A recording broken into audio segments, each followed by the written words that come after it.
A ver, no sé si notaron que hay tres, digamos, situaciones en la película, ¿no? Y podemos hablar de esas tres situaciones de manera psicológica y ver qué impactos tienen, ¿no? El primero es la periodista con el senador, ¿no? Que es el ámbito político de la película, ¿no? La segunda es el profesor con el alumno, ¿no? Que es importante, ¿no?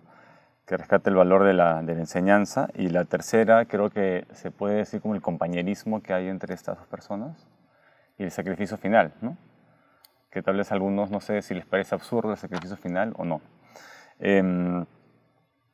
Sobre la primera quería plantearles un interrogante, ¿no? ¿Piensan que está bien esta acción en el Medio Oriente, ¿no? Que el fin justifica los medios, que uno puede sacrificar a unas cuantas personas para salvaguardar el bienestar de la mayoría? Si el fin justifica los medios funciona cuando puedes calcular las consecuencias de tus actos de manera precisa, ¿no? Y aplicas una teoría como el utilitarismo, ¿no? Pero si no puedes calcular los resultados, entonces conviene seguir ciertas reglas, ¿no? Como no mentir, no robar. Pero hay unas circunstancias que tal vez se justifique, ¿no? Por ejemplo, yo les pongo un ejemplo. Imagínense que una persona puso una bomba en la universidad y va a reventar en 10 minutos y no hay tiempo para buscar en toda la universidad y van a morir 10.000 personas, pero tú puedes torturarlo para que te diga a dónde está la bomba y desactivarla a tiempo, ¿no? ¿Se justifica? Si puedes calcular, si tú sabes con seguridad que la tortura va a hacer que confiese y vas a salvar la vida, tal vez sí, ¿no? Pero en la mayoría de los casos, en muchos casos no puedes calcular, entonces es difícil. A veces en la guerra, eso pasó en la Segunda Guerra Mundial con las bombas atómicas de Hiroshima y Nagasaki, ¿no? Se pensó que eso iba a salvar al final más vidas en general de ambos bandos, ¿no? Entonces se puede hacer ese cálculo, ¿no? Es un poco complicado. Si se pudiera hacer de manera precisa, yo creo que tal vez el fin justifica los medios, pero cuando no se puede hacer ese cálculo, el fin no justifica los medios. Entonces no es tan fácil como aceptar esa afirmación.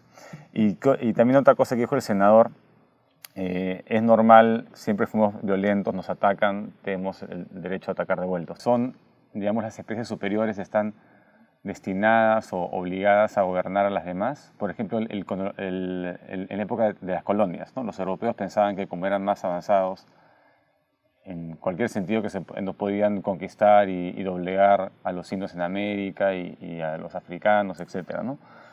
Entonces, depende de los resultados, ¿no?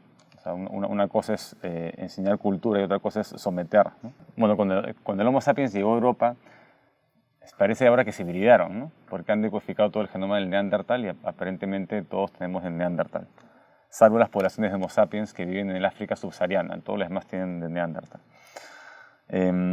A ver, en el segundo caso, en el caso de la enseñanza, ¿no? Lo que me parece interesante, ¿ustedes qué piensan, no? ¿Cuál es la labor del profesor? Y eso atañe directamente digamos, a nuestra vida universitaria, ¿no? Y lo que me gustó es que no es tanto impartir conocimientos, sino inspirar a la siguiente generación. Los conocimientos los pueden obtener en Internet, o sea, no hace falta ir a clases para obtener el conocimiento, ¿no? Pues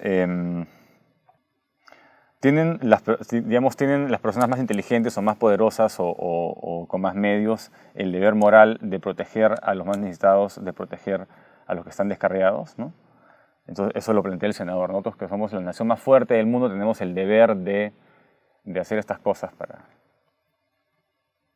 ¿Eso es un idealismo plausible o no? O mejor, ya que importa si en ese país no hay democracia o si en ese país se mata y se viola, es ese país y no podemos meternos, ¿no? ¿Qué opinan de la mentalidad de la guerra? ¿Ustedes se enlistarían? No puedo pensar. ¿Qué tal responsabilidad moral del profesor ya sé valiente, todo, ¿no? Pero eso es interpretado por alguno de una manera y se enlista y ahí mueren. Entonces sí se puede hablar de una guerra justa, porque hay gente que dice que toda guerra es injusta por naturaleza, o sea que nadie debería pelear nunca. Si te atacan, si entran a tu casa, que te roben, o sea, ¿no? Como Gandhi, ¿no? Como mucha de la mentalidad budista, ¿no? La agresión nunca se justifica. Pero también hay una ética de la guerra justa, ¿no? Por ejemplo, uno puede defenderse, pero uno no puede atacar, ¿no? Entonces un poco el senador quería plantear que en realidad se están defendiendo. Por el 11 de septiembre les mandaron un par de aviones ahí a las dos torres y se están defendiendo, ¿no? Claro, pues es un ataque terrorista y para defenderse atacan a todo un país. Entonces, se puede estudiar el tema de una guerra justa, y hay bastante ética sobre el asunto, de cuando, ¿no? Por ejemplo, uno no debe matar al que se rinde, ¿no? Pues hay una ética para tratar a los prisioneros, ¿no? Etcétera, ¿no?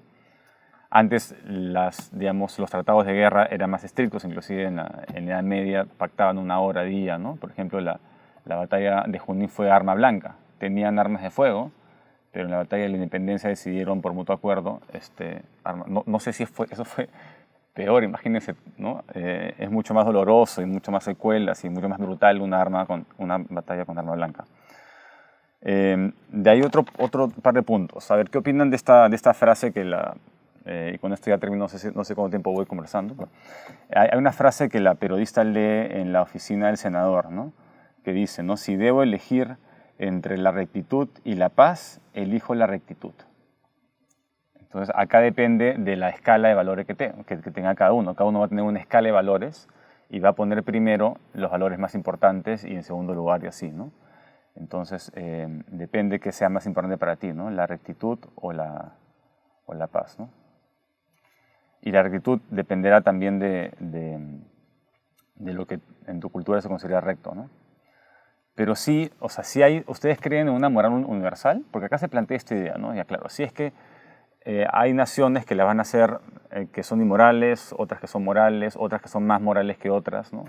Por ejemplo, en África, inclusive también en Medio Oriente, muchas culturas remueve el clítoris de las mujeres, o sea, cuando tienen 15 años, ¿no? Y eso, si no lo hacen, no obtienen marido, porque a los maridos no les gusta sin circuncidar, ¿no? Es eso. ¿Vamos a respetar esa práctica porque es cultural o podemos desde nuestra cultura occidental decir que está mal hacer esto, ¿no? Pues son universalistas, son relativistas morales y piensan que cada cultura en principio, mientras que sea una práctica milenaria, tiene que ser aceptada moralmente de esa cultura, o son universalistas morales y dicen, bueno, el proyecto de los derechos humanos tiene sentido, el proyecto de que las naciones poderosas ayuden a las inferiores tiene sentido para que todos levanten el nivel, ¿no? Entonces, ¿cuál es nuestra perspectiva, ¿no? Entonces, hay una especie de fiebre o de epidemia dentro de las academias de relativismo moral. La gente piensa que uno puede respetar cualquier cosa y cualquier cultura y cualquier creencia siempre y cuando sea tradicional o haya tenido cierta longitud en el tiempo, ¿no? Entonces, yo les digo que en realidad la longevidad de una creencia no dice nada sobre su validez, ¿no?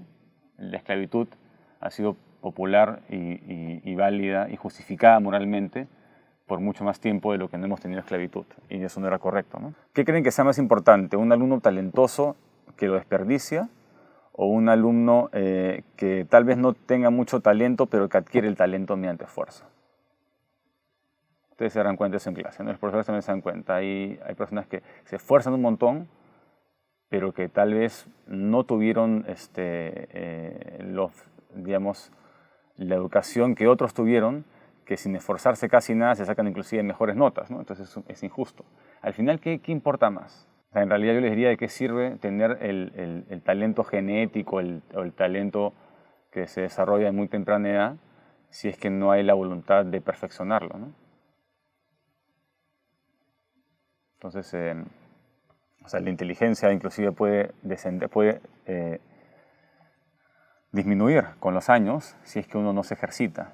O sea, ni el CI es estable a lo largo de una vida, ¿no? Entonces, depende de ustedes en realidad si quieren desaprovechar esa oportunidad que tuvieron en los colegios o en la universidad que están ahora y continuar estudiando, incrementando su inteligencia y por lo menos mantenerla a través de los años, o si, como muchos alumnos que acaban la universidad y únicamente se dedican, o sea, a los negocios o a hacer dinero o a meterse en la familia, pero ya no cuestionan, ya no estudian, ya no aprenden, ¿no?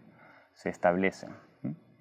Entonces eso suele pasar y hay varios estudios que lo confirman. El CI llega a una especie de meseta e inclusive disminuye una vez que ya salen de la universidad.